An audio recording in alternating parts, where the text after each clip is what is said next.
Queridos amigos da nossa família CERS, eu sou o professor Gustavo Cordeiro e estou de volta aqui para conversar com vocês o nosso curso de Ministério Público e Magistratura sobre inquérito policial, o que faremos em 3 blocos. O professor Jamil estaria responsável por essa matéria, porém, por alguns contratempos, ele não pôde lecionar essa matéria, então nós vamos concluir o nosso curso aqui do MP e da Magistratura com o inquérito policial, também com juizados especiais criminais e falando de sentença e coisa julgada, ok? Portanto, comecemos agora a falar sobre inquérito policial, que é um tema extremamente importante no seu concurso de Ministério Público e de Magistratura, e por essa razão nós precisamos ir direto ao assunto, especialmente porque temos apenas 3 blocos de 30 minutos, o que nos dá uma carga horária aí bastante reduzida para tratarmos de inquérito policial, razão pela qual precisamos ser extremamente objetivos, indo direto aos pontos mais relevantes e com maior incidências em provas de concurso público. Então, para começarmos a nossa conversa a esse respeito, quero tratar inicialmente das 7 características do inquérito policial. Vamos lá. Primeiro, o inquérito policial ele é um procedimento transitório.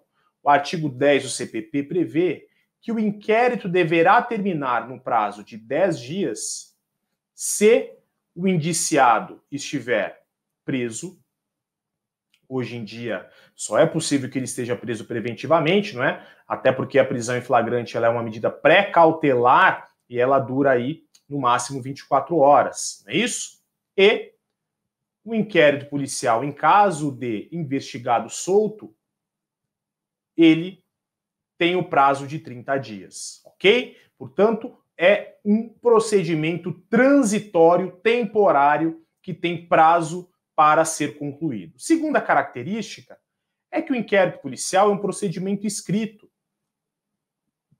E aí, muita atenção para o artigo 9º do Código de Processo Penal, segundo o qual todas as peças do inquérito policial serão reduzidas a escrito ou datilografadas, e neste caso, rubricadas pela autoridade. Logicamente, quando falamos de datilografia, estamos nos reportando a um tempo muito distante, né? Porém, ainda em provas de concursos públicos, o enunciado do artigo 9º aparece e vocês devem assinalar essa alternativa como verdadeira. Terceira característica do inquérito policial, cuida-se de procedimento sigiloso. E, nesse sentido, o artigo 20 do Código de Processo Penal prevê que a autoridade, e o CPP está falando sobre a autoridade policial, assegurará no inquérito o sigilo necessário à elucidação do fato e também o sigilo exigido pelo interesse da sociedade. Porém, muita atenção em relação a alguns aspectos. Primeiro, esse sigilo não se aplica ao Ministério Público, que é o destinatário do inquérito policial, e nem à autoridade judiciária. Da mesma forma, o defensor ele tem direito também a acesso aos elementos que já estiverem documentados no inquérito policial ou em outro procedimento investigatório equivalente. Esse é o conteúdo da súmula vinculante número 14, que cai muito em concursos públicos de MP e magistratura. E esse entendimento sumulado afirma que é direito do defensor, no interesse do representado, ter amplo acesso aos elementos de prova que, já documentados em procedimento investigatório, realizado por órgão de competência da Polícia Judiciária, digam a respeito ao exercício do direito de defesa. Porém, o pulo do gato dessa súmula vinculante 14 está aqui, ó. A autoridade policial vai assegurar o sigilo dos autos, porém, o defensor terá direito ao acesso aos documentos, ou melhor, aos elementos de prova lá do inquérito policial que já estiverem documentados nos autos. Significa dizer que elementos ainda não documentados nos autos, como, por exemplo, oitivas que não tiverem sido juntadas, termos de colaboração premiada que ainda não tiverem sido juntados nos autos, e da mesma forma, eventual interceptação telefônica ou outra diligência ainda em trâmite, que não tiver sido concluído, não poderá ser objeto de acesso do defensor. Ok?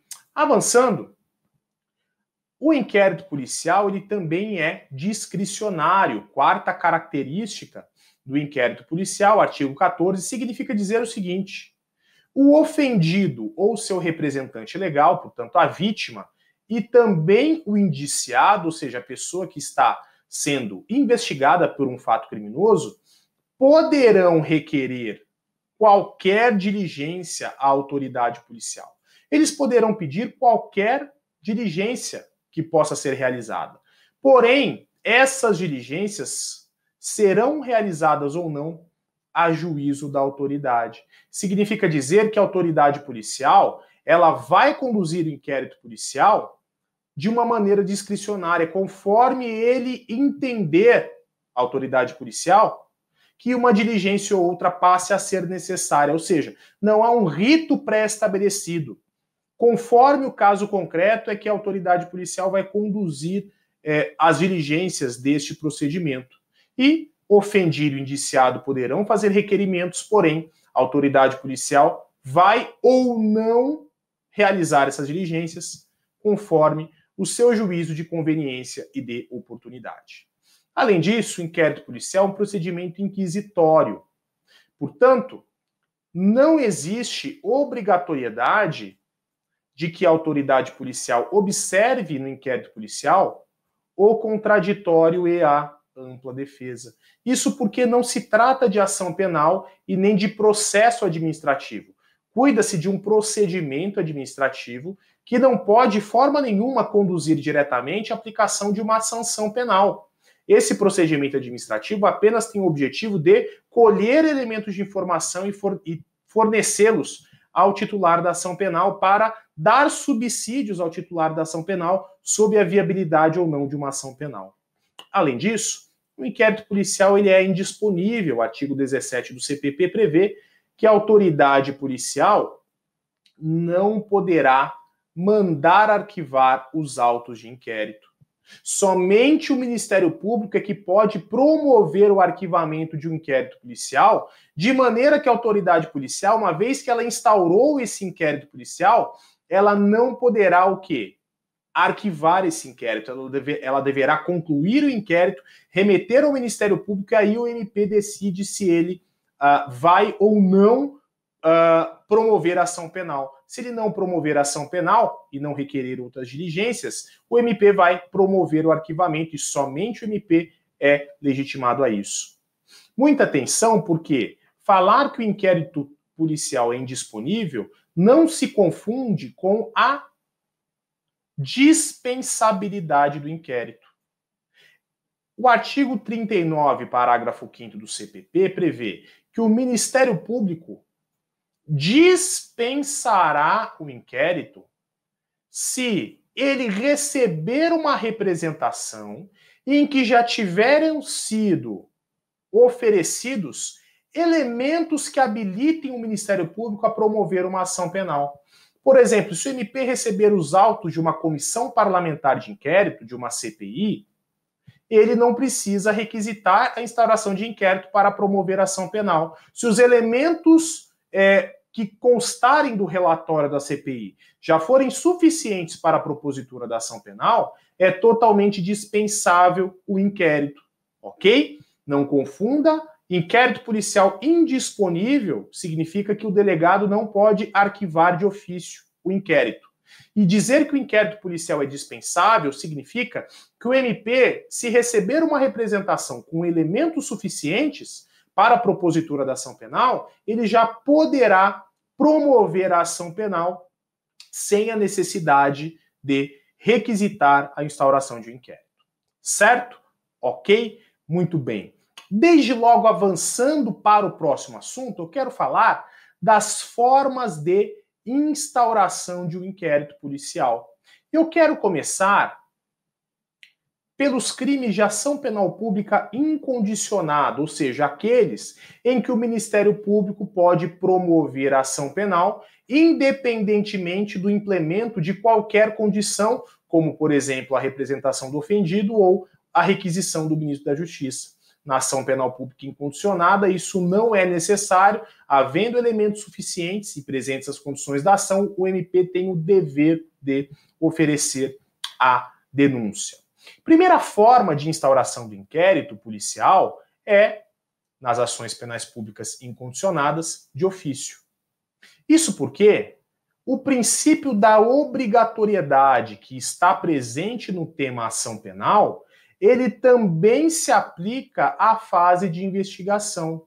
Significa dizer que, se eventualmente a autoridade policial tomar conhecimento de um fato criminoso por meio das suas atividades rotineiras, a autoridade policial deverá instaurar o inquérito policial de ofício. A autoridade policial deverá instaurar o inquérito policial de ofício. Não é necessário que nenhuma pessoa provoque a atuação da autoridade policial. Ela deverá, portanto, de ofício, a partir das suas atividades rotineiras, instaurar esse inquérito. O artigo 5º, inciso 1º do CPP prevê que nos crimes de ação pública, o inquérito policial será iniciado de ofício, ok? Se eventualmente o delegado de polícia ler uma notícia de jornal, ele poderá instaurar um IP com base nessa notícia. Da mesma forma, se o delegado tomar conhecimento de um crime ao registrar um boletim de ocorrência, ele também deverá instaurar de ofício esse inquérito policial, ok? Avançando, a segunda forma de instauração do inquérito policial, nesses crimes de ação penal pública, é a requisição do juiz. O juiz requisita, ou o Ministério Público requisita à autoridade policial que um determinado fato criminoso seja instaurado. Portanto, se o juiz ou se o Ministério Público tomarem conhecimento sobre o indício de uma infração penal, o CPP prevê, nos termos do artigo 5º, inciso 2, que MP e juiz deverão requisitar por escrito a autoridade policial em instauração deste inquérito. Veja só, inciso 2, primeira parte do artigo 5º, prevê que o inquérito nos crimes de ação pública será iniciado mediante requisição da autoridade judiciária ou do Ministério Público, ok? Então, se numa prova de primeira fase isso for questionado, você vai responder que é verdadeira a assertiva que prevê que o juiz ou o Ministério Público podem requisitar por escrito a instauração de inquérito policial. Porém, em provas de segunda fase, em exames orais, é importante que você se atente para uma crítica da doutrina que diz que é incompatível, parcela da doutrina, portanto, diz que é incompatível com o sistema acusatório a requisição do juiz. Eles dizem que a requisição de inquérito policial do juiz diretamente à autoridade policial, sem passar pelo Ministério Público, que isso violaria o sistema acusatório. E que isso poderia macular a própria imparcialidade do juiz se ele eventualmente tivesse que lá na frente julgar esse mesmo fato criminoso, imaginando, por exemplo, uma comarca única, né, de um único juiz. Então a doutrina, essa parte da doutrina que critica esse dispositivo, recomenda que o juiz, quando tomar contato com a notícia de um crime, que esse juiz deverá remeter os autos ao Ministério Público, ao invés de diretamente requisitar a autoridade policial a instauração do inquérito. O artigo 40 do CPP traz essa solução, quando em autos ou papéis de que conhecerem, os juízes ou os tribunais verificarem a existência de um crime de ação pública, deverão juízes e tribunais remeter ao Ministério Público as cópias e os documentos necessários ao oferecimento da denúncia. E esse dispositivo do artigo 40, ele seria muito mais conveniente, muito mais compatível com o sistema acusatório, deixando o juiz ali imparcial, sem requisitar a autoridade policial a instauração de inquérito, deixando que o Ministério Público, que é o titular da ação penal, tome as providências necessárias. Terceira forma de instauração de um inquérito policial é pelo requerimento do ofendido ou do representante legal.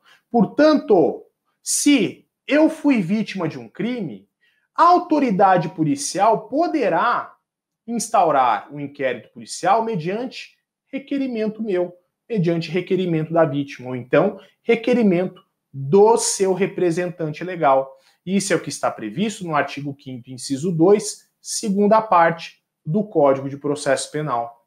Muito cuidado, porque se por um lado a requisição do Ministério Público não pode ser recusada pela autoridade policial, porque essa requisição decorre da lei, o Ministério Público tem a prerrogativa constitucional prevista lá no artigo 129 da Constituição de determinar a requisição perante a autoridade policial de procedimentos investigatórios perante a autoridade policial, exceto, eventualmente, se tivermos uma requisição ilegal, como, por exemplo, o MP requisitando a requisição de um inquérito policial por um fato prescrito ou por um fato penalmente atípico. Aí, excepcionalmente, poderá a autoridade policial se recusar a essa requisição, mas, como regra, ela não pode. Aqui, em relação ao requerimento do ofendido, a situação é diferente. Uma vez que o ofendido tenha requerido à autoridade policial a instauração de um inquérito, a autoridade policial poderá indeferir o requerimento do ofendido. E, nesse caso de indeferimento da autoridade policial do requerimento feito pelo ofendido ou pelo seu representante legal, caberá recurso administrativo ao chefe de polícia. Veja só, o artigo 5º, parágrafo 2º do CPP prevê que do despacho que indeferir o requerimento de abertura de inquérito, caberá recurso para o chefe de polícia. Gustavo, mas quem que é o chefe de polícia? Depende muito da organização, né, de cada estado. Pode ser o delegado-geral da Polícia Civil ou o próprio secretário de Segurança Pública, a depender da estrutura administrativa aí de cada estado. Certo?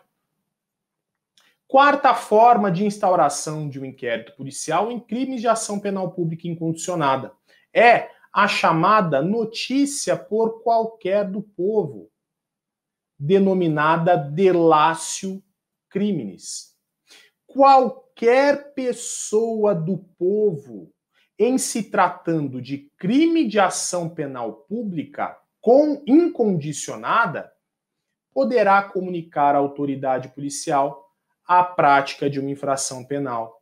E nesse caso, primeiro, a autoridade policial verifica a procedência das informações trazidas aí por qualquer do povo, e aí, percebendo que, de fato, essas informações sobre a prática do crime são procedentes, aí a autoridade policial ela deverá instaurar um inquérito policial.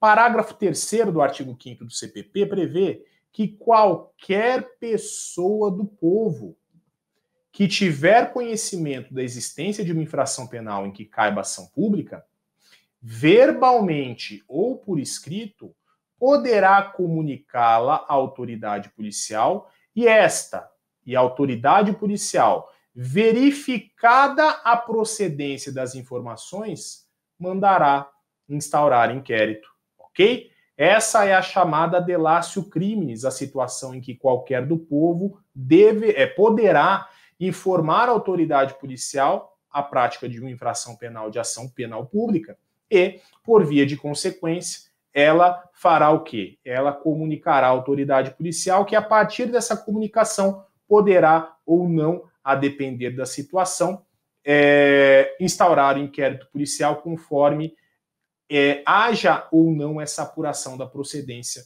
da prática dessa infração penal. Quinta forma de instauração de um inquérito policial em crimes de ação penal pública incondicionada, auto de prisão em flagrante delito. O inquérito policial, ele também pode ser iniciado por meio de um auto de prisão em flagrante. E nesse caso, o auto de prisão em flagrante será a peça inaugural do procedimento investigatório. Em todas as demais formas, da forma 1.1 até a 1.4, a peça inaugural do inquérito policial será uma portaria da autoridade policial. Porém, no caso do auto de prisão em flagrante, ele mesmo será a peça inaugural desse procedimento investigatório, não havendo a necessidade de que a autoridade policial instaure o inquérito formalizando uma portaria para isso. Certo? Ok? Avançando, eu quero tratar agora das formas de instauração de um inquérito policial em crimes de ação penal pública condicionada. Nessas hipóteses, a instauração do inquérito policial estará subordinada a uma de duas situações. O inquérito policial, ele só poderá, nos crimes de ação penal pública condicionada, ser instaurado, mediante representação do ofendido, ou 2, mediante requisição do ministro da Justiça. O parágrafo 4º do artigo 5º do CPP prevê que o inquérito nos crimes em que a ação pública depender de representação, portanto, na ação penal pública condicionada à representação, não poderá esse inquérito ser, sem a representação, iniciado. Portanto, se eventualmente alguém praticou um estelionato em situações comuns, né, com uma vítima maior e capaz, a partir do pacote anticrime, o estelionato se tornou um crime de ação penal pública condicionada à representação.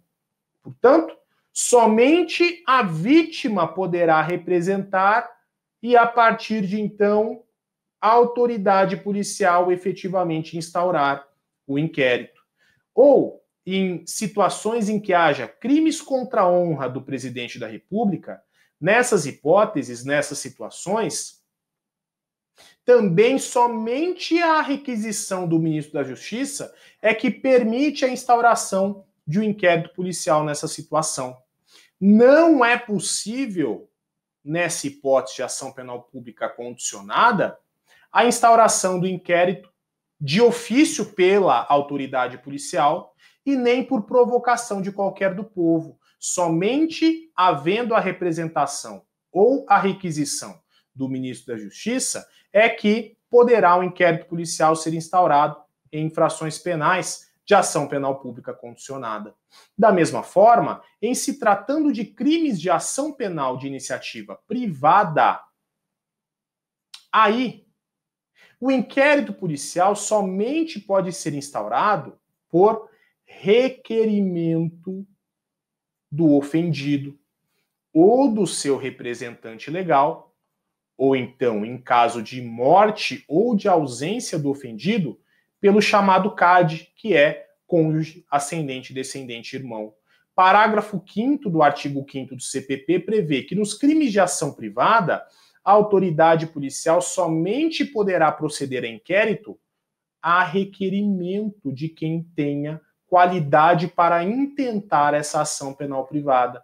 Portanto, não poderá a autoridade policial instaurar inquérito em crimes de ação penal privada de ofício e nem mediante provocação de qualquer do povo. Somente será possível instaurar inquérito, por termo circunstanciado, a depender da situação, a requerimento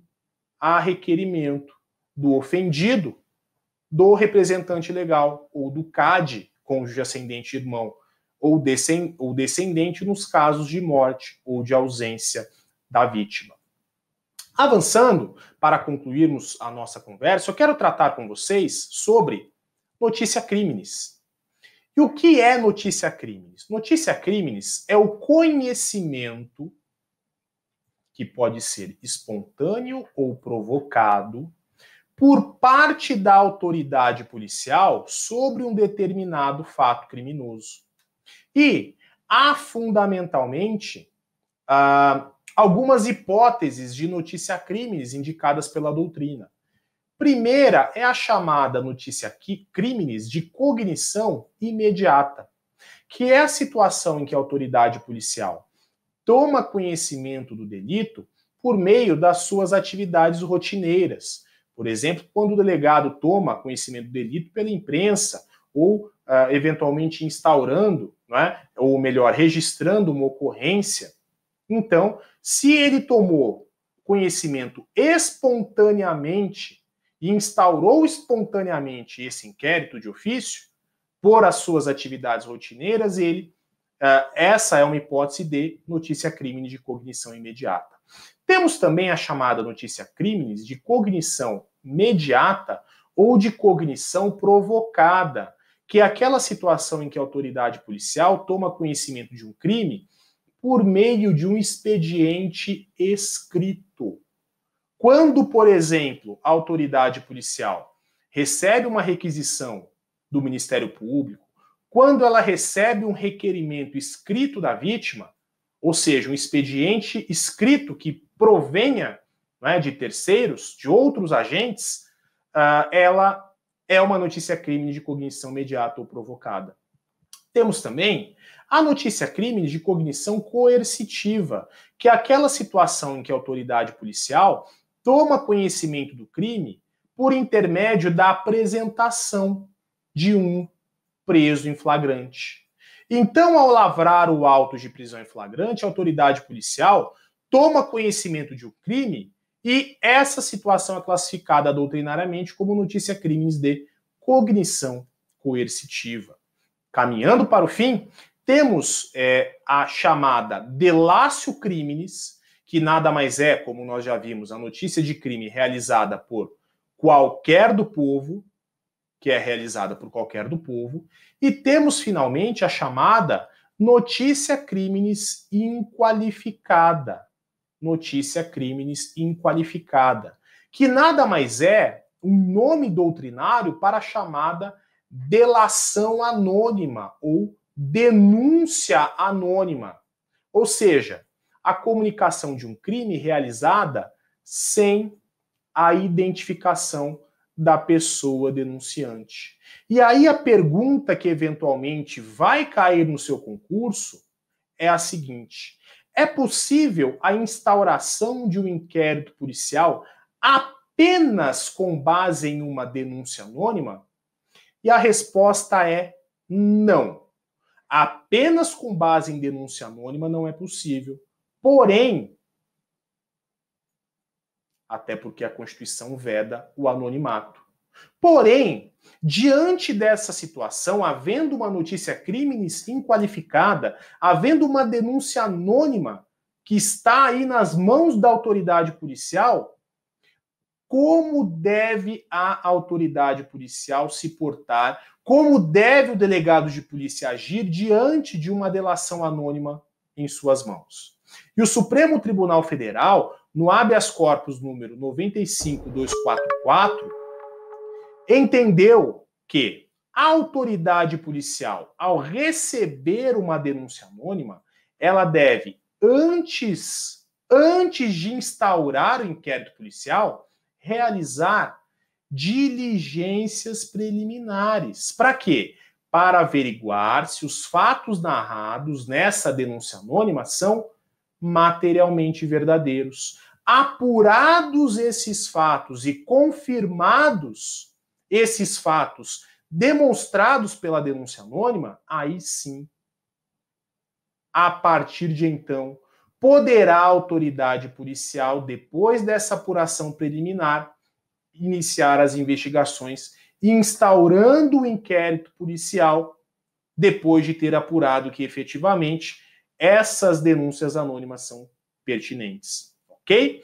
Dessa forma, nós concluímos o nosso primeiro bloco aqui em inquérito policial e no próximo bloco vamos continuar falando de outros temas igualmente importantes, como indiciamento, como algumas diligências que podem ser realizadas no bojo do inquérito, e nós clamamos que vocês, nossos queridos alunos SERS, fiquem conosco, ok? Um forte abraço e ad summus. Queridos amigos da nossa família SERS, estamos de volta para tratarmos de inquérito policial e eu quero conversar com vocês agora a respeito do tema indiciamento. Veja só, conceitualmente, indiciar, do seu ponto de vista técnico, é atribuir a alguém a autoria ou, eventualmente, a participação de um determinado investigado em uma infração penal. Portanto, quando a autoridade policial indicia alguém, significa que essa autoridade policial está atribuindo, após a sua investigação, a autoria ou a participação de um fato criminoso a uma determinada pessoa. Essa a definição de indiciamento. Quais são os requisitos para o indiciamento? Para que a autoridade policial promova o indiciamento de alguém, é necessário que nós tenhamos elementos de informação mínimos sobre autoria e sobre materialidade. É necessário que a autoridade policial analise esses elementos de informação e efetivamente diga que há certeza da materialidade, que há indícios suficientes de autoria que permitam essa situação de indiciamento. Porém, pode acontecer, excepcionalmente, da autoridade policial indiciar um investigado sem que haja uma correspondente presença de elementos indiciários de autoria em relação a ele. Essa é a hipótese de indiciamento temerário, quando não há elementos suficientes para este ato da autoridade policial. Nessas situações de indiciamento temerário, cabe habeas corpus, que poderá ser impetrado perante o juiz de primeiro grau, com o objetivo de desindiciar o agente, ok? Certo? Nós temos duas formas de indiciamento. Temos o indiciamento direto, que é aquele realizado na presença do investigado, quando o investigado ele é chamado para ir até a delegacia de polícia e ele efetivamente, além de prestar as suas declarações, ele também é formalmente indiciado, mas também existe o indiciamento indireto, que é aquela situação em que o investigado não está presente, está preso, ou está em lugar incerto e não sabido, ou tão somente não atende ao convite de ir até a delegacia de polícia, e nessa situação o indiciamento será feito na ausência do investigado e, portanto, indiretamente. O momento para o indiciamento é a fase investigatória. Significa dizer o seguinte: concluído o inquérito policial e oferecida a peça acusatória, não é mais possível o indiciamento do agente. E eu quero falar sobre isso justamente pelo próximo ponto.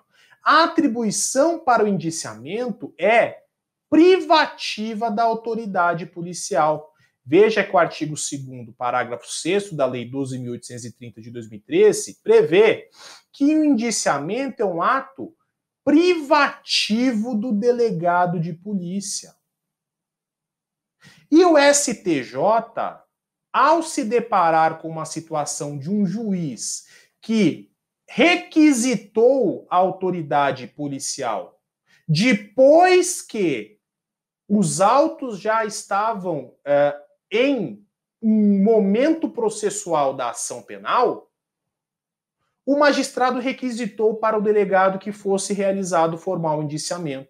E o STJ diz o seguinte, olha, o magistrado não pode requisitar o indiciamento em investigação criminal.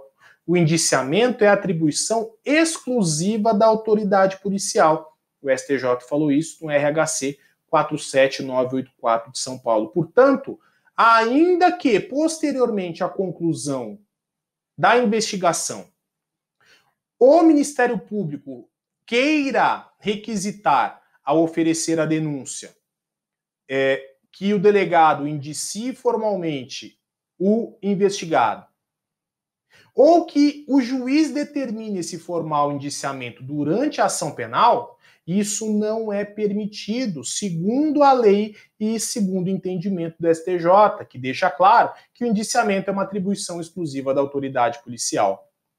Já falamos sobre a figura do desindiciamento, e é possível que, eventualmente, a autoridade policial promova o indiciamento de um agente sem nenhum indício de autoria, chamado indiciamento temerário.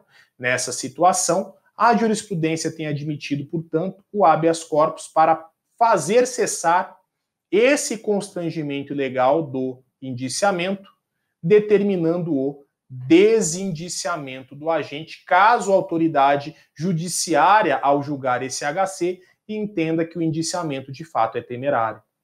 Próximo ponto sobre indiciamento, eu quero falar sobre um efeito do indiciamento na lei de lavagem de dinheiro.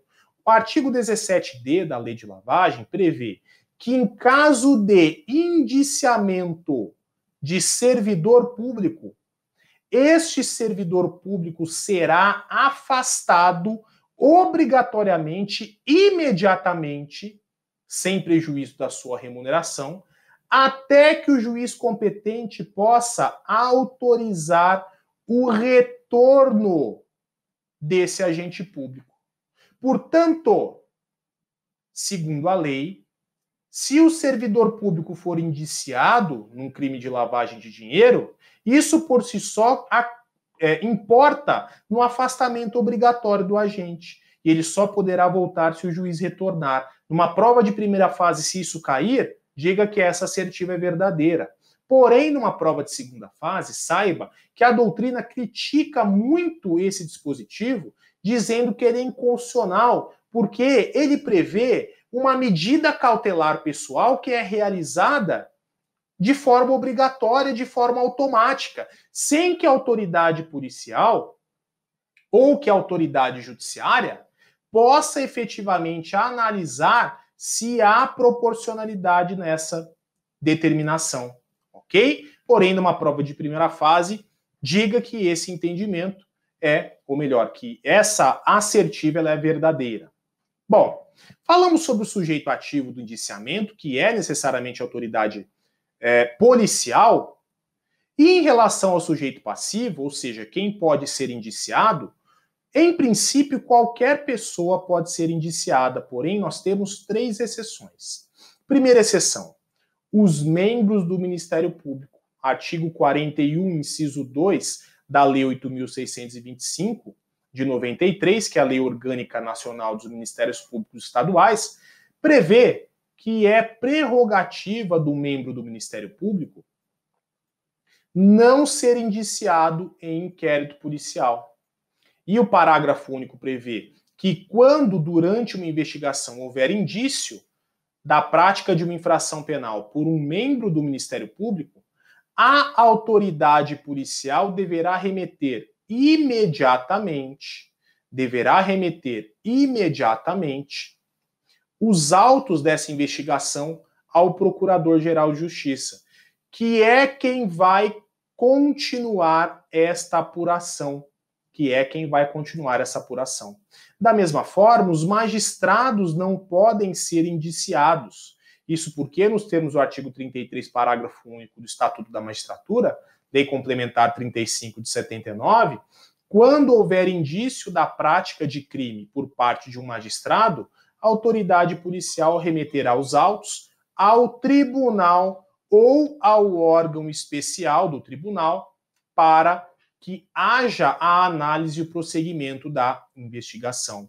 Da mesma forma, os titulares de foro por prerrogativa de função, conforme entendimento na questão de ordem no inquérito 2411 do STF, entendeu que o formal indiciamento promovido pela autoridade policial em face de um parlamentar investigado era nula.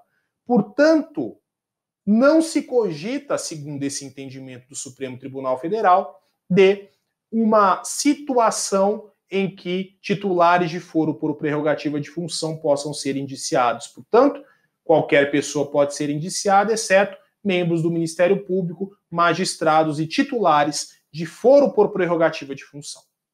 E aí, depois de tratarmos de todas essas diligências possíveis no inquérito policial, falarmos de suas características, das formas de sua instauração, é necessário que nós falemos sobre a conclusão do inquérito policial. E o primeiro ponto que eu quero tratar com vocês diz respeito aos prazos. Falamos já que o inquérito policial é um procedimento temporário, transitório, mas precisamos delimitar os prazos e todas as suas situações peculiares e particulares.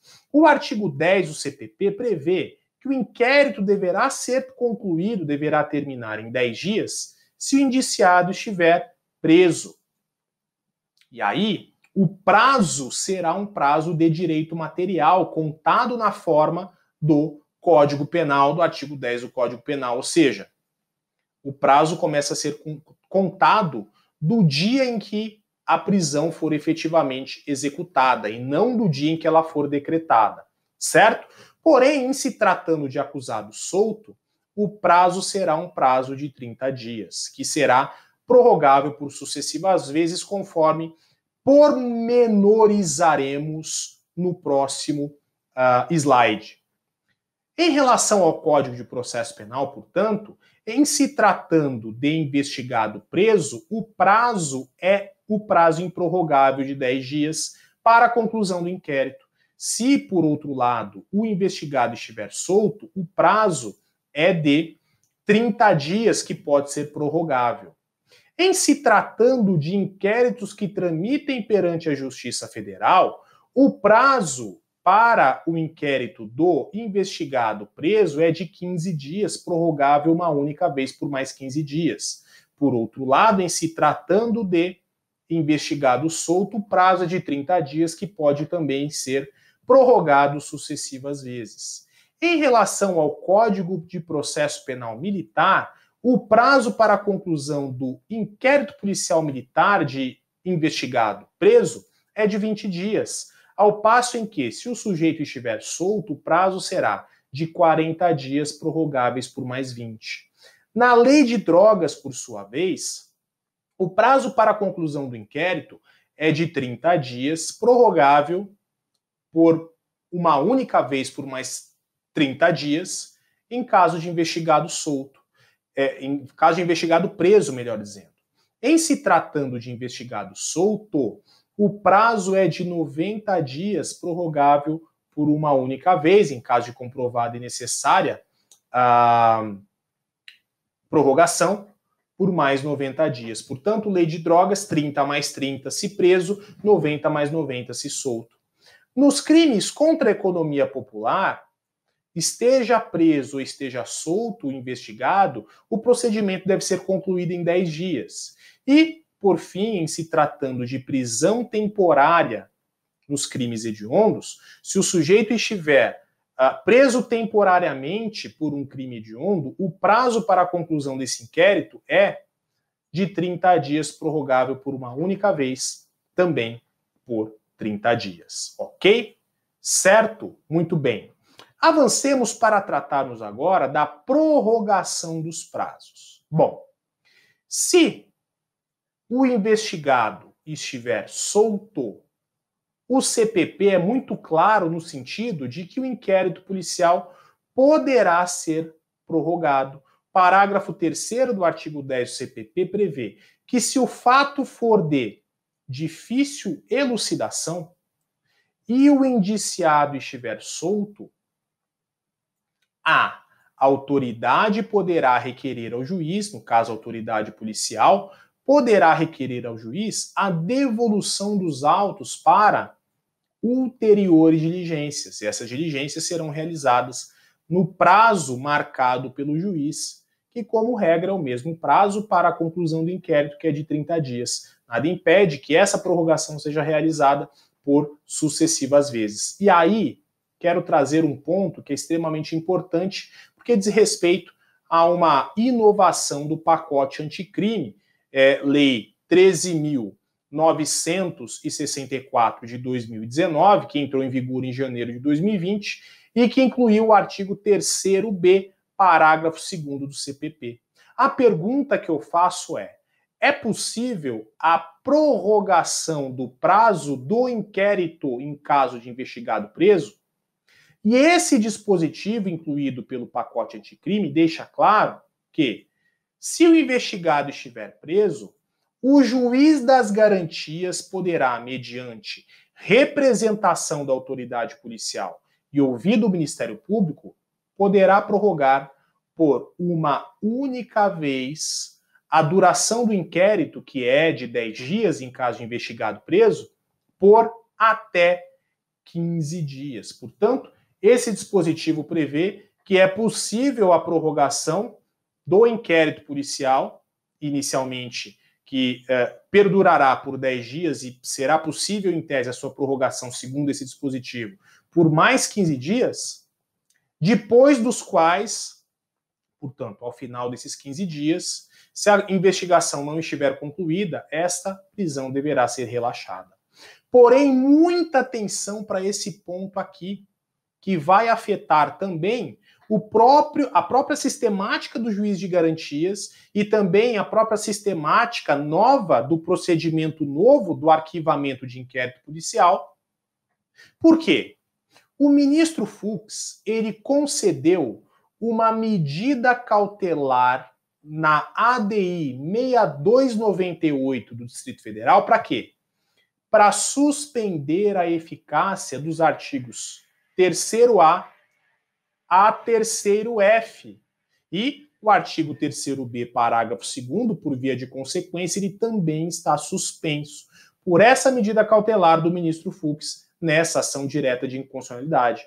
Portanto, respondendo à pergunta, é possível a prorrogação do prazo do inquérito policial para o investigado preso? A resposta atual é que não.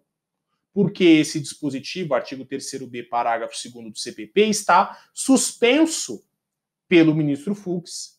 Então, se ele está suspenso, não é possível a prorrogação do prazo para inquéritos policiais dos investigados presos, até que o próprio ministro Fux possa revogar essa medida cautelar ou até mesmo até que o Supremo Tribunal Federal possa julgar o mérito dessa ação direta de inconstitucionalidade. Terceiro ponto em relação à conclusão do inquérito, eu quero tratar sobre o relatório. E o relatório do inquérito nada mais é do que aquela peça conclusiva da autoridade policial, em que depois que a autoridade policial já realizou todas as diligências que ela entendeu que eram necessárias, ela vai fazer uma peça concluindo o inquérito policial. E a autoridade policial, nessa peça chamada relatório, ela vai descrever todas as diligências realizadas no inquérito. Artigo 10, parágrafo 1º do CPP prevê que a autoridade policial fará um minucioso relatório de tudo que tiver sido apurado.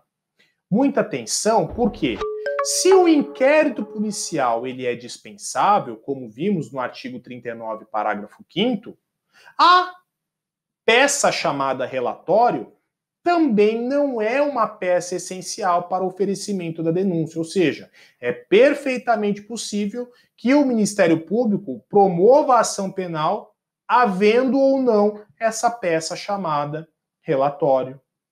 E, como regra, a autoridade policial, ao fazer o relatório, ela não deve emitir um juízo de valor nesse relatório. Por quê?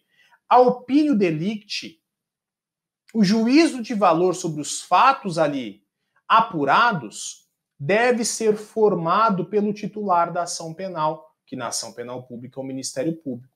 Porém, há uma única exceção lá na lei de drogas, em que a autoridade policial expressamente deve justificar as razões que a levaram à classificação daquele delito. Ou seja, como regra, a autoridade policial, ao fazer o relatório, ela não deve não deve imergir na opinio delicti. Não deve fazer um juízo de valor sobre qual a infração penal que foi praticada. Porém, em relação à lei de drogas, a autoridade policial deverá justificar, conforme o artigo 52, inciso 1º da lei 11.343, quais foram as razões que levaram a autoridade policial, por exemplo, a classificar um determinado crime como porte para consumo pessoal, artigo 28, ou tráfico de drogas, artigo 33. Ok? Neste caso, a autoridade policial deverá expressamente se manifestar. Quem é o destinatário do inquérito policial? Veja só, o artigo 10, parágrafo 1º, prevê que a autoridade fará o relatório e vai enviar os autos a quem? Ao juiz competente. Então, segundo o CPP, o destinatário do inquérito policial é o juiz, ou seja, a autoridade policial manda o inquérito para o juiz e o juiz é que manda o inquérito para o Ministério Público. A doutrina, por sua vez, analisando esse dispositivo, lembrando que se o dispositivo está vigente e ele aparecer na sua prova, você vai dizer que ele é verdadeiro.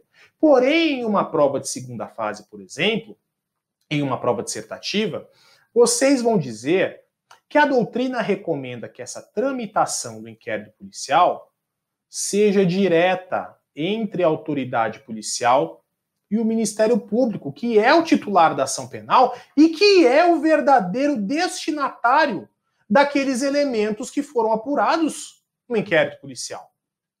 Portanto, a recomendação da doutrina é no sentido de que não haja intervenção do juiz nessa tramitação.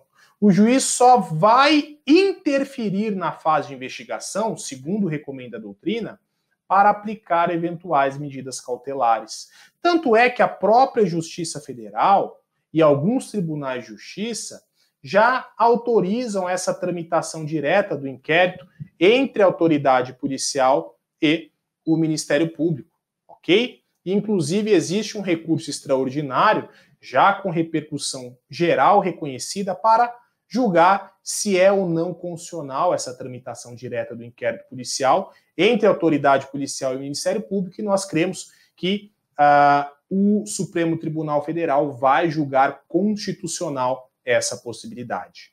Ok? Certo?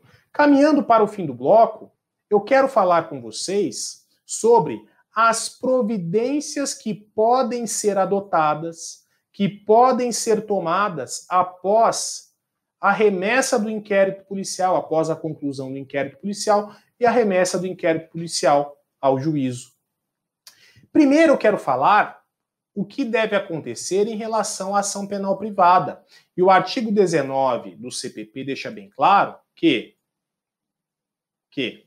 concluído o inquérito em crime de ação penal privada, a autoridade policial vai encaminhar os autos ao juízo, onde esse inquérito policial vai aguardar o ofendido, o querelante, propor a queixa-crime, ou então, se o ofendido, se a vítima pedir para a autoridade policial poderá entregar o inquérito policial diretamente à vítima ou ao seu representante legal. Ok? Certo? Muito bem. Porém, em relação à ação penal pública, nós temos pelo menos 6 providências possíveis assim que a autoridade policial concluir o inquérito e os autos estiverem com o Ministério Público. Uma de 6 providências poderão ser tomadas. Primeira, é possível um acordo de não persecução penal, conforme nós já falamos, não é, em aulas anteriores. Tivemos uma aula específica só sobre esse tema. Também é possível o oferecimento da denúncia, e nós tratamos de oferecimento da denúncia no tema ação penal. Também é possível que o MP promova o arquivamento do inquérito policial, e sobre isso nós falaremos no terceiro bloco. Pode ser também que o Ministério Público requisite diligências, o que nós falaremos em alguns minutos. Também pode o MP declinar da competência, sobre o que falaremos em alguns minutos, e finalmente poderá suscitar um conflito de atribuição, a respeito do que falaremos em alguns instantes. Muito bem. Primeiro, requisição de diligências. O Ministério Público, como todos sabem, é o titular da ação penal pública, conforme prevê a Constituição, e é, naturalmente, o destinatário dos elementos de informação colhidos pela autoridade policial lá no inquérito policial. Portanto, se a autoridade policial concluir o inquérito, porém, o Ministério Público, que é o titular da ação penal, analisar aquele inquérito e verificar que falta uma ou que faltam algumas diligências que são imprescindíveis ao oferecimento da denúncia, ou seja, a denúncia não pode ser ofertada sem aquela diligência que a autoridade policial deixou de realizar, o Ministério Público terá o poder de requisitar essas diligências à autoridade policial. E ela vai, por via de consequência, o MP vai devolver os autos à autoridade policial para cumprimento dessa requisição dessas diligências. E o artigo 16 do CPP disciplina essa questão dizendo que o MP não poderá requerer a devolução do inquérito à autoridade policial, senão para novas diligências, não quaisquer diligências, mas diligências que sejam imprescindíveis ao oferecimento da denúncia. E no mesmo sentido, o artigo 129, inciso 8º, primeira parte da Constituição, prevê que é função institucional do Ministério Público requisitar diligências investigatórias. Requisitar diligências investigatórias a quem? A autoridade policial.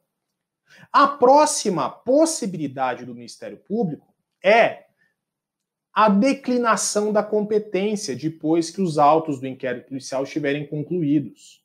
O MP, nesse caso, se ele entender que o juízo perante o qual ele oficia não é competente para processar aquele fato criminoso, o MP deverá requerer a remessa dos autos do inquérito policial ao juiz natural, ao juiz que ele, MP, entende que é competente para tanto. Essa é a hipótese de incompetência territorial. Essa é a situação de incompetência territorial, por exemplo, ou de incompetência material, numa situação em que, por exemplo, um membro do Ministério Público Federal entende que se trata de uma infração penal de atribuição do MP estadual, ok? A outra possibilidade que nós vamos falar aqui para concluir o nosso bloco, o MP poderá suscitar conflito de atribuição. E o que é o conflito de atribuição? Se um membro do MP entender que ele não tem atribuição para oficiar em um determinado inquérito policial, ele deve encaminhar os autos para o colega que ele entenda que tenha atribuição para oficiar. Porém, se 2 ou mais membros do Ministério Público entenderem que não tem atribuição para atuar naquele feito, hipótese de conflito negativo, ou 2 ou mais membros do MP entendem que têm igualmente atribuição para atuar naquele feito, hipótese de conflito positivo, deverá ser suscitado o chamado conflito de atribuição. Então, se 2 promotores entendem que eles têm atribuição, ambos acham que têm atribuição, deverá ser suscitado um conflito positivo. Se 2 promotores entendem que eles não têm atribuição para isso, então será suscitado um conflito negativo. E qual é o órgão competente para dirimir esse conflito de atribuição? Vamos lá. Se for dentro de uma mesma instituição, por exemplo, o promotor de São Paulo com um conflito de atribuição com um promotor também de São Paulo, é o chefe do MP de São Paulo, no caso o Procurador-Geral de Justiça, quem vai dirimir esse conflito. Se nós tivermos um Procurador da República de São Paulo e um Procurador da República do Espírito Santo, portanto de regiões distintas, quem vai resolver essa questão é a Câmara de Coordenação e Revisão do MPF. Portanto, se houver uma discussão de conflito de atribuição entre 2 procuradores da República, estejam eles na mesma região ou não, é a Câmara de Coordenação e Revisão do MPF que vai decidir essa questão. Se tivermos um conflito de atribuição entre um promotor militar de São Paulo, lembrando que o promotor militar faz parte do MPU, do Ministério Público da União, tá? E o Procurador da República de São Paulo, Procurador da República que também tem aí a atribuição de, ou melhor, ele também integra o MP da União, aí nesse caso é o Procurador-Geral da República que vai dirimir esse conflito de atribuição. Por quê? Porque ambos integram o Ministério Público da União. Não se esqueçam que o MP da União ele é composto por 4 braços. O Ministério Público da União é composto por Ministério Público Federal, Ministério Público do Trabalho, Ministério Público Militar e também Ministério Público do Distrito Federal e Territórios.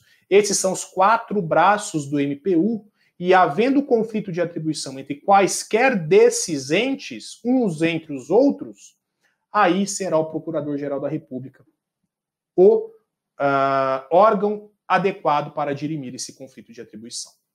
Bom, se nós tivermos, por outro lado, um promotor de um Estado com um procurador da República, portanto, MPE e MPF, discutindo se quem é que tem atribuição para aquele fato, atenção, novidade aí de 9 de junho de 2020, o Supremo Tribunal Federal passou a decidir que é o Conselho Nacional do Ministério Público que tem atribuição para dirimir conflitos de atribuição entre MP estadual e MP federal. Da mesma forma, se tivermos um conflito entre promotores estaduais de 2 estados, é o CNMP que vai decidir essa questão. Muita atenção, porque até 2016 o entendimento era que o Supremo Tribunal Federal dirimia esse conflito. E de 2016 a 2020, o entendimento do Supremo é que era o Procurador-Geral da República. Portanto, hoje, a partir de 2016, de 2020, melhor dizendo, é o Conselho Nacional do Ministério Público que vai dirimir conflito de atribuição entre MPF e MP estadual e entre um MP de um estado e MP de outro estado, ok? Dessa forma, concluímos esse bloco, trazendo aí para vocês as informações importantes sobre inquérito policial e no próximo bloco concluiremos inquérito policial falando sobre arquivamento do inquérito policial, ok? Fique conosco. ad sumus. Estamos de volta aqui no nosso curso MP e Magistratura para tratarmos especificamente de arquivamento do inquérito policial. Eu já quero deixar bem claro para você que a sistemática do arquivamento do inquérito policial sofreu profundas mudanças a partir do pacote anticrime da Lei 13.964 de 2019, em vigor a partir de janeiro de 2020, porque o antigo artigo 28, que expunha o procedimento ali do arquivamento do inquérito policial, foi modificado totalmente pelo novo artigo 28 que entrou em vigor a partir da vigência do pacote anticrime.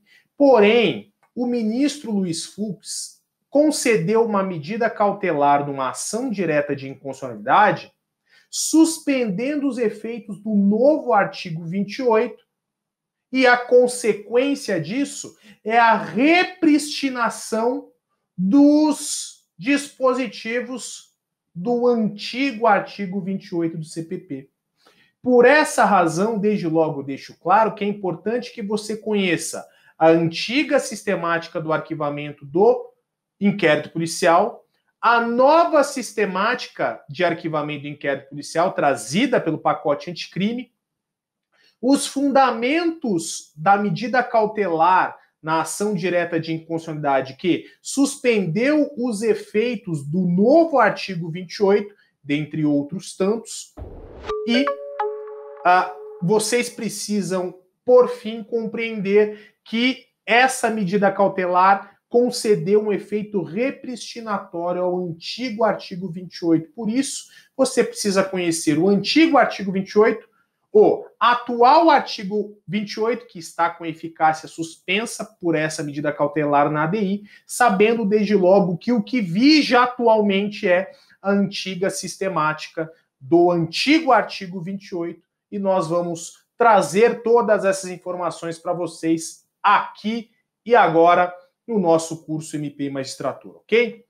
Primeiro, sobre arquivamento do inquérito policial, quero trazer aqui algumas observações gerais.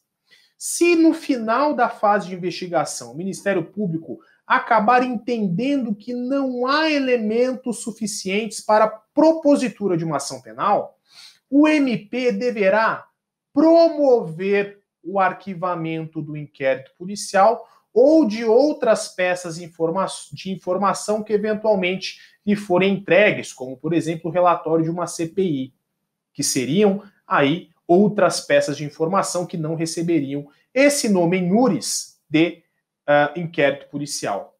Porém, atentem-se para uma questão.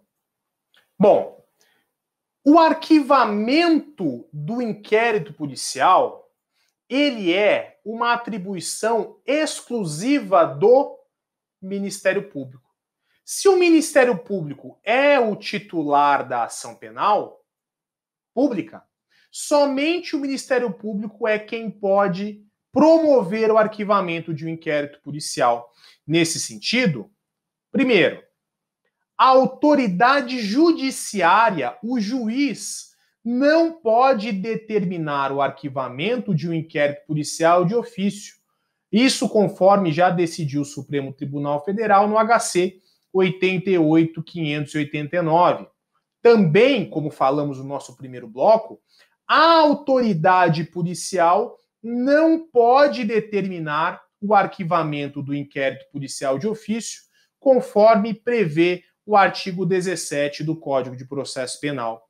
Pois bem, eu quero agora tratar com vocês sobre o procedimento do arquivamento do inquérito policial anterior à Lei 13.964 de 2019, anterior, portanto, ao pacote anticrime, que previa disposições diversas daquelas que atualmente estão lá no seu artigo 28 do CPP, a partir do pacote anticrime.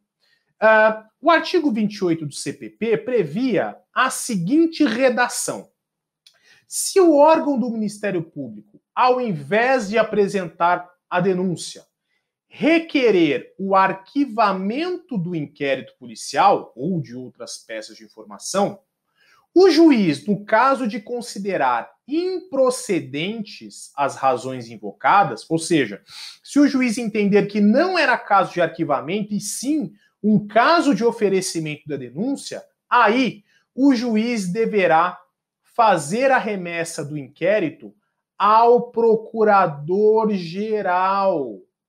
E o procurador-geral, analisando os autos, poderia tomar três providências possíveis. Uma dentre três. Primeira, o PGJ poderia oferecer a denúncia. Segundo, o PGJ poderia designar um outro membro do MP para que este oferecesse a denúncia, ou então o PGJ poderia insistir no pedido de arquivamento, oportunidade em que o juiz era obrigado a atender. Como vocês percebem, na antiga sistemática do arquivamento do inquérito, o arquivamento ele era um ato complexo. Por quê? Porque para que o arquivamento fosse aperfeiçoado, era necessário, primeiro, um requerimento do inquérito do Ministério Público. O MP precisaria tomar a iniciativa de requerer esse arquivamento e havia um controle judicial do arquivamento. Portanto, era necessário que houvesse a homologação desse arquivamento que era necessariamente realizado pelo juiz. Por isso é que a doutrina dizia que o arquivamento era um ato complexo, porque dependia da vontade do Ministério Público ao requerer, ao promover esse arquivamento, e do juiz, do Poder Judiciário, ao homologá-lo. Ok? Muito bem. Era possível ou não o desarquivamento de um inquérito policial? E a resposta é sim. O artigo 18 prevê que quando o fundamento da homologação do arquivamento fosse a falta de provas, seria possível o desarquivamento dessas investigações se a autoridade policial tivesse notícia de outras provas. Portanto, artigo 18. Depois de ordenado o arquivamento do inquérito pela autoridade judiciária, lembrando que era uma decisão judicial que ordenava o arquivamento, portanto, era uma decisão que fazia a coisa julgada, porém aqui, no caso de arquivamento por falta de provas, a coisa julgada era meramente uma coisa julgada formal, que permitiria a reabertura da investigação, inclusive uma nova ação penal, caso nós tivéssemos novas informações ou novas provas da autoria delitiva. Então, depois de arquivados os autos pela autoridade judiciária por falta de base para a denúncia, a autoridade policial ela poderia proceder a novas pesquisas, ou seja, ela poderia promover novas diligências de investigação se a autoridade policial tivesse notícia de outras provas. Cuidado, não há necessidade de que nós tenhamos aqui concretamente provas novas para que a autoridade policial pudesse proceder a novas pesquisas, pudesse efetivamente determinar novas investigações. Ok? Muito bem. Como dissemos, se o arquivamento do inquérito policial ele era homologado por uma decisão judicial, por via de consequência ele fazia o quê? Coisa julgada. E repito, como regra, a decisão que homologa o arquivamento, ela fazia apenas coisa julgada formal.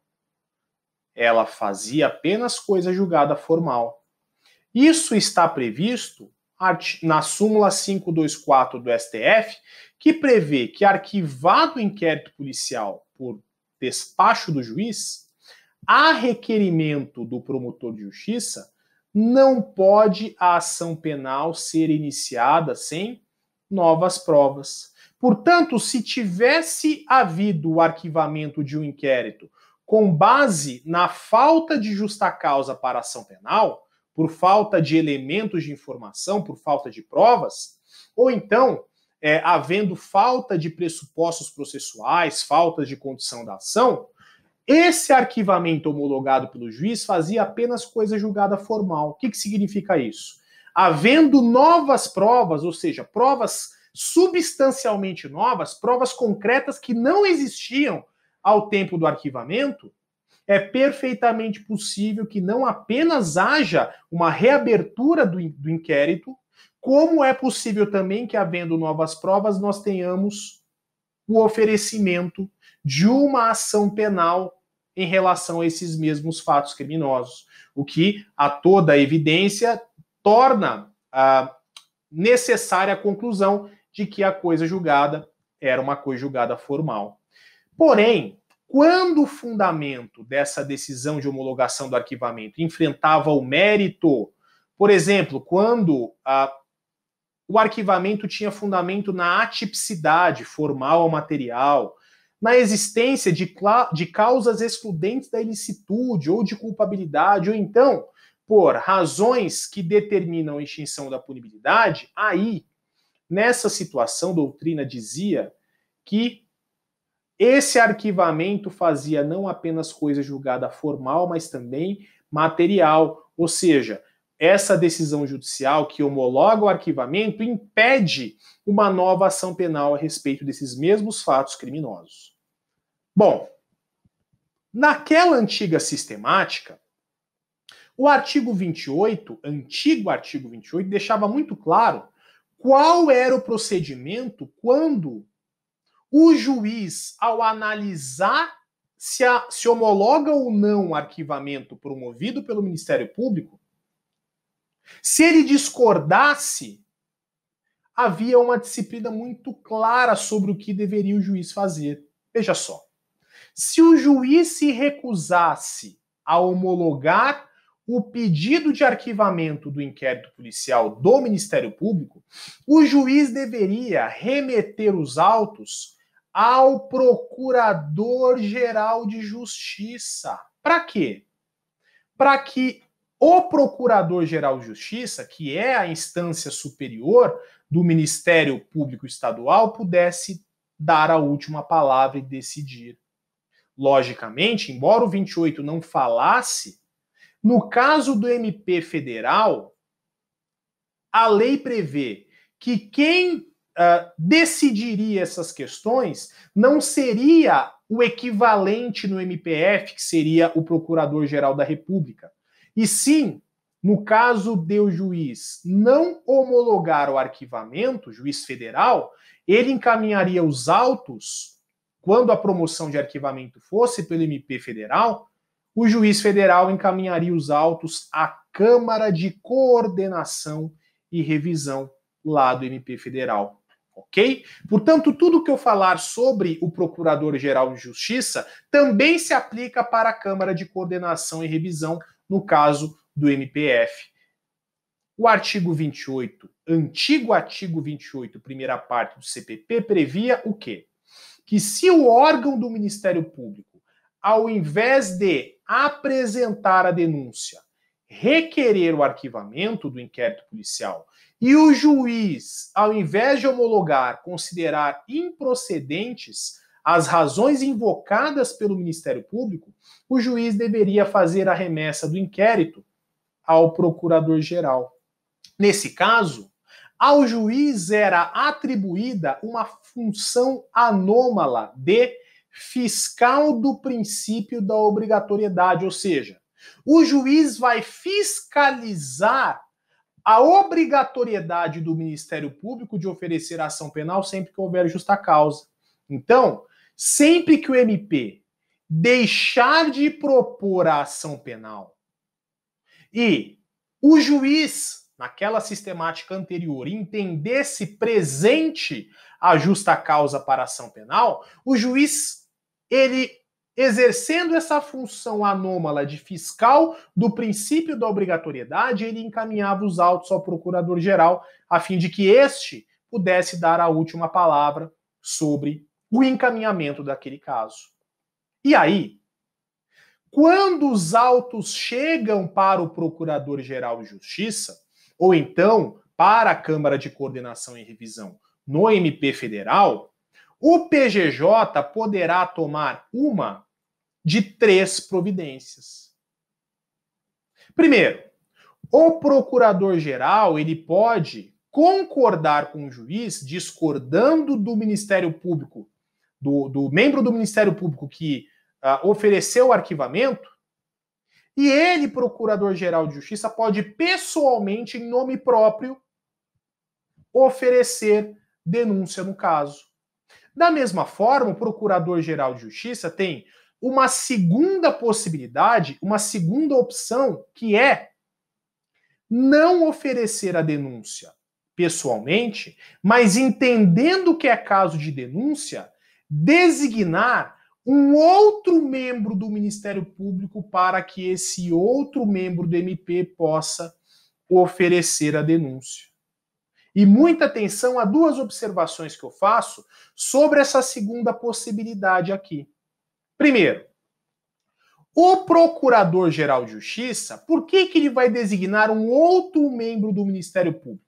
Por que ele não manda aquele promotor de justiça que ofereceu o arquivamento, que ele mesmo possa oferecer a denúncia? E a resposta é a seguinte: o PGJ designa um outro membro para oferecer a denúncia por respeito à independência funcional do promotor de justiça que ofereceu o arquivamento. Os membros do Ministério Público têm uma prerrogativa chamada independência funcional, segundo a qual eles não estão vinculados a nenhum entendimento de superiores administrativos. De maneira que ele somente está vinculado à lei e à sua própria consciência. Se ele entende, se a sua consciência entende que se trata de caso de arquivamento, não pode o Procurador-Geral de Justiça obrigar esse membro do Ministério Público a oferecer a denúncia. É por essa razão, em respeito à independência funcional deste promotor que ofereceu o arquivamento, é que o PGJ vai designar um outro membro do MP para oferecer a denúncia. E muita atenção pela seguinte razão: o membro do MP designado, este outro membro do Ministério Público designado, este sim está obrigado a oferecer a denúncia. Peraí, professor, mas este outro membro do MP designado, ele não tem independência funcional? Sim, é claro que ele tem, mas aqui incidem alguns institutos do direito administrativo. Aqui, o membro designado, ele age por delegação do Procurador-Geral de Justiça. Ele age como longa-manos do PGJ e por esta razão é que ele não pode se recusar a oferecer a denúncia. Ok? Certo? Pois bem, o PGJ, portanto, ele pode oferecer a denúncia em nome próprio, ele pode designar um outro membro do MP para oferecer essa denúncia, e a terceira possibilidade do PGJ é insistir no arquivamento. Se o PGJ discordar do juiz e concordar com um promotor lá de primeira instância que promoveu o arquivamento dos autos, o PGJ vai insistir no arquivamento. Por quê? Porque ele entendeu que essa era a medida adequada e essa é a última palavra do Ministério Público a propósito do tema. De maneira que o juiz, neste caso, é obrigado a aceitar o arquivamento. Por 2 razões. Primeiro, porque o MP é o titular da ação penal, então quem decide se é caso de promover a ação ou se é caso de arquivamento, em última instância, é o Ministério Público. E também o juiz é obrigado a aceitar por conta do princípio ne proceda iudex ex officio, princípio da inércia da jurisdição, segundo a qual não é dado ao juiz deflagrar uma ação penal de ofício. O juiz não pode iniciar uma ação penal de ofício, somente o Ministério Público pode fazê-lo em se tratando de ação penal pública, consagrando o sistema acusatório na forma do artigo 129, inciso 1 da Constituição da República. Ok? Certo? Então, a parte final do artigo 28 diz que o juiz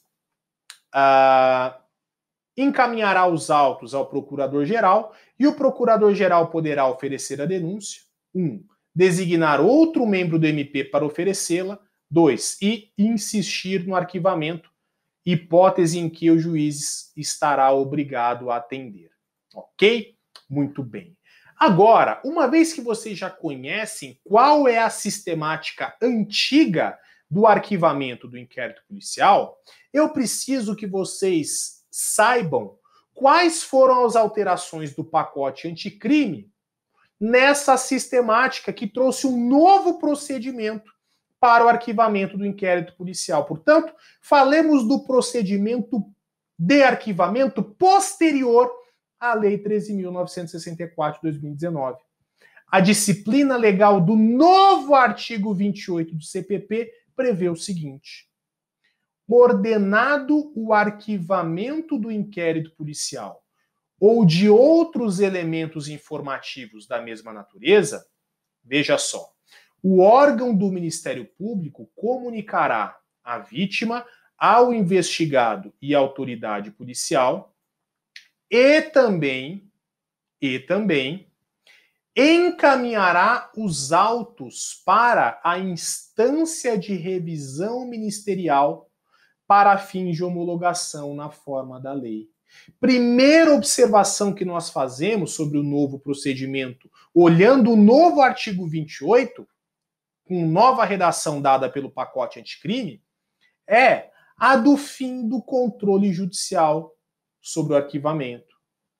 Se na antiga sistemática era o juiz que homologava o arquivamento e que se discordasse mandava para o procurador-geral, na nova sistemática a legitimidade para decidir sobre o arquivamento do inquérito policial é exclusiva do Ministério Público do início ao fim.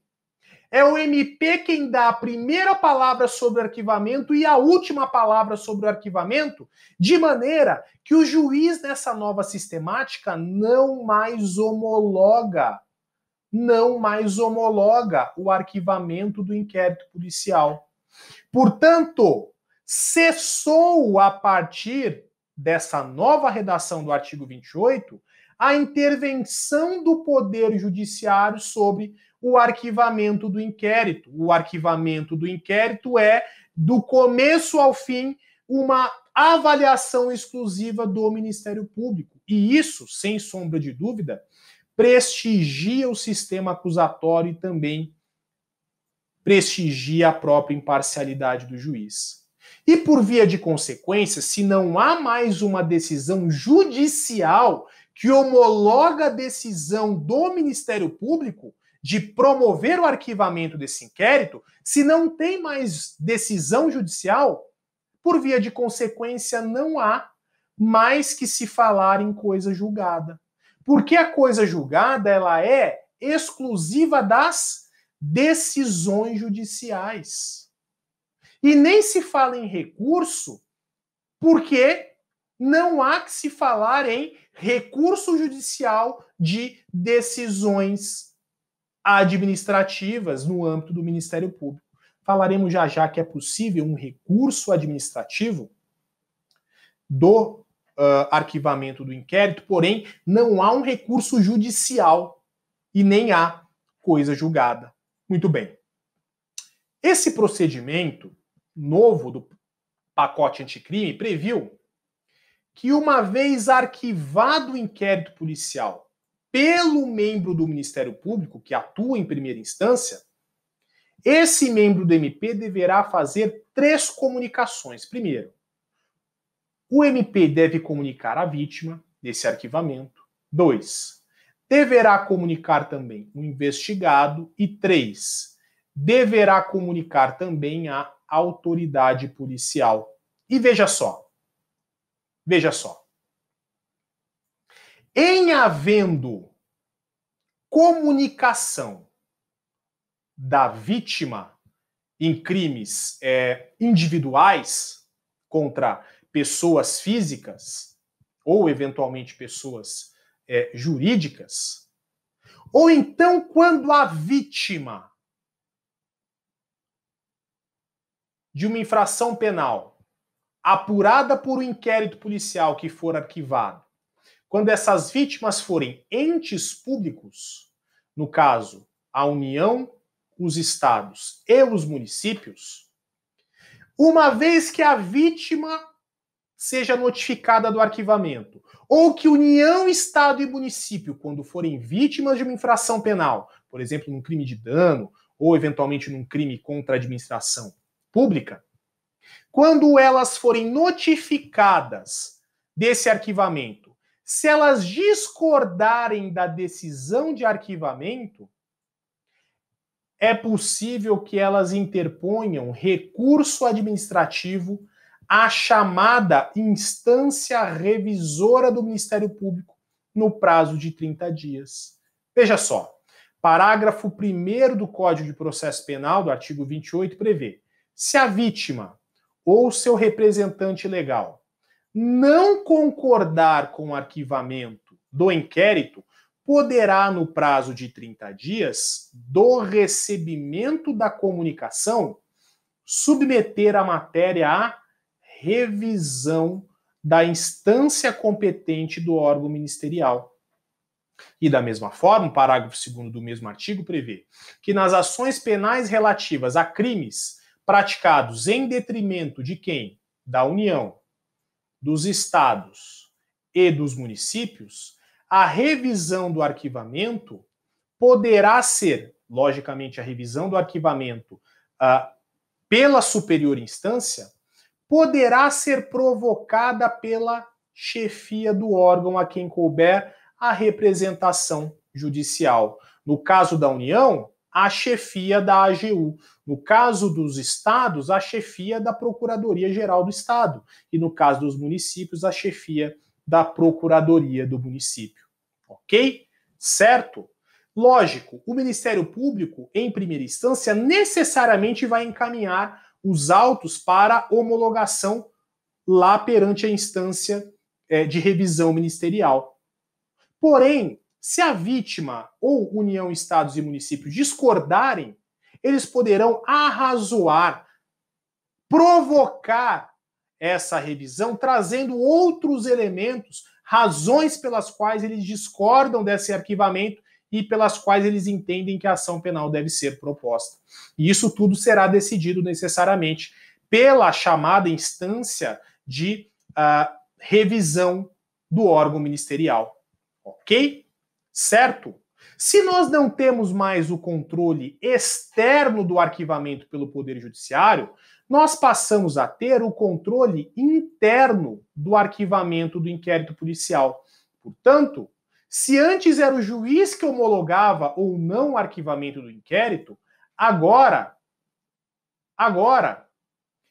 determinado o arquivamento do inquérito pelo membro do Ministério Público que oficia em primeira instância, ele deverá promover a remessa obrigatória para a chamada instância de revisão ministerial, que nada mais é do que o segundo grau, não é, do Ministério Público para fins de homologação ou não. Se antes o controle era externo do juiz, era o juiz quem homologava o arquivamento, agora o controle é interno. É o próprio Ministério Público quem controla o arquivamento do Ministério Público. O promotor em primeira instância arquiva e o Procurador-Geral de Justiça lá em segundo grau homologa. E aí? Quem é essa instância de revisão ministerial que vai fazer essa análise? O CPP não previu quem seria esse órgão. Porém, no MP estadual, quem faz essas vezes é o Procurador-Geral de Justiça, portanto, nada muda. No que diz respeito ao MP federal, quem faz essas funções é a Câmara de Coordenação e Divisão do MPF.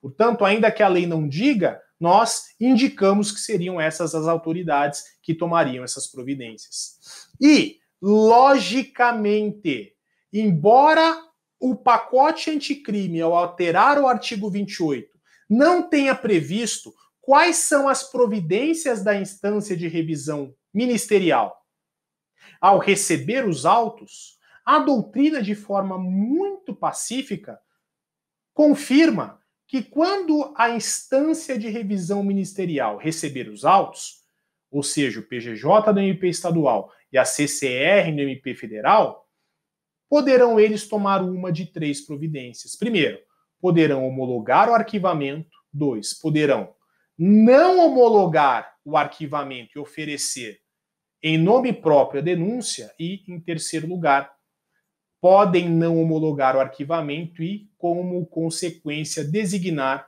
outro membro do Ministério Público para que ele, por delegação e como longa-manos, possa oferecer a denúncia.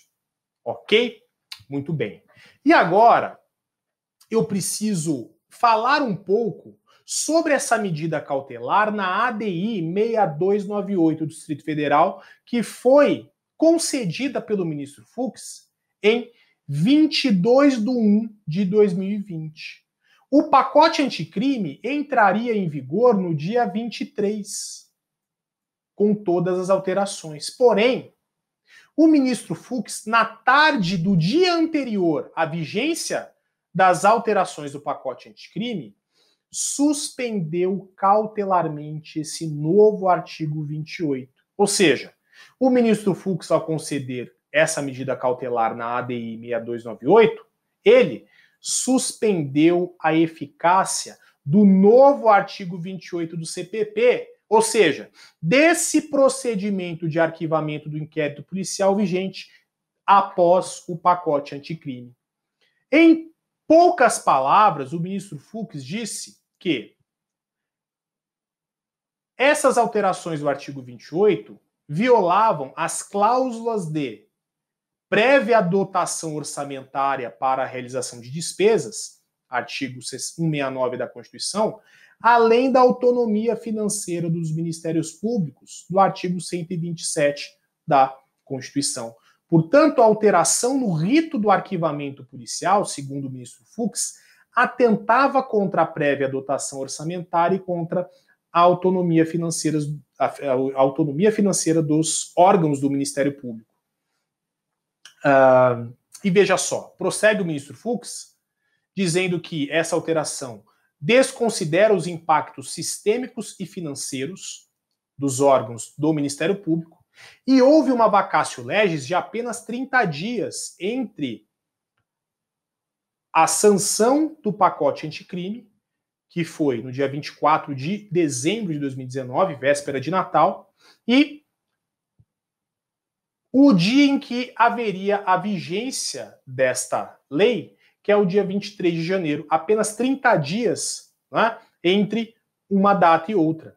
E aí, disse o ministro Fux que essa previsão do dispositivo entrar em vigor no dia 23/1/2020, sem que os ministérios públicos tivessem tempo hábil para se adaptar estruturalmente à nova competência estabelecida, ou seja, a lei foi sancionada no meio do recesso forense. O MP voltou a funcionar no dia 7 de janeiro. E aí ele teria que se organizar para isso em pouquíssimos dias. E o ministro Fux entendeu que isso faz com que essa regra seja totalmente irrazoável e inquine essa nova sistemática do artigo 28 de inconstitucionalidade. Essa medida cautelar, portanto, foi deferida para suspender a eficácia do artigo 28 do CPP. E aí você talvez esteja pensando, peraí, professor, mas por que impactos financeiros? Por que atentar contra a prévia dotação orçamentária, autonomia financeira do MP? Pela seguinte razão. Antes, o MP de São Paulo, que é o meu estado, só a título de ilustração, só iam para o Procurador-Geral de Justiça aproximadamente 200 inquéritos em que o juiz discordava do arquivamento. O PGJ, portanto, falava por mês em 200 inquéritos. Com essa modificação, de um mês para o outro, o PGJ teria que analisar não apenas os inquéritos em que o juiz discordou da homologação, mas todos os inquéritos, o que representaria aqui em São Paulo, por exemplo, algo em torno de 15 mil inquéritos. Ou seja, o Procurador-Geral de Justiça precisaria, né, nomear, sem sombra de dúvida, aí 15 assessores, 30 assessores, do dia para a noite, para poder dar conta de todo esse passivo. Não é? Então, por conta disso, em razão disso, o ministro Fux, por conta dessas razões, suspendeu os efeitos dessa ação e desse novo artigo 28. E qual é a consequência disso? A consequência dessa suspensão cautelar do novo artigo 28 é o efeito repristinatório do antigo artigo 28. Portanto, hoje, e até que essa medida cautelar seja derrubada, ou até que o plenário do Supremo Tribunal Federal julgue que esse novo artigo 28 é constitucional, até lá, vige o antigo procedimento de arquivamento do inquérito policial que vigia antes do pacote anticrime, antes da lei 13.964 de 2019. Ou seja, por isso é que nós precisávamos estudar como era antes e como se tornou depois, precisamente porque,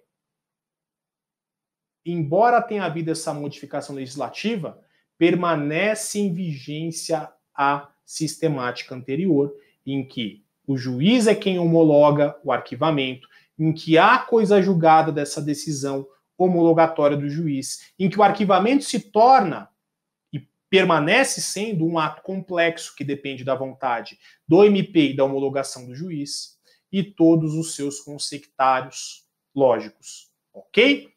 Certo? Dessa maneira nós concluímos então os 3 blocos de inquérito policial e agradeço a todos vocês pela paciência e dentro de alguns instantes iremos para os próximos temas, que são sentença e coisa julgada, e também falaremos um pouco mais a respeito de Lei dos Juizados Especiais Criminais, Lei 9.099, ok? Um forte abraço a todos e ad sumos.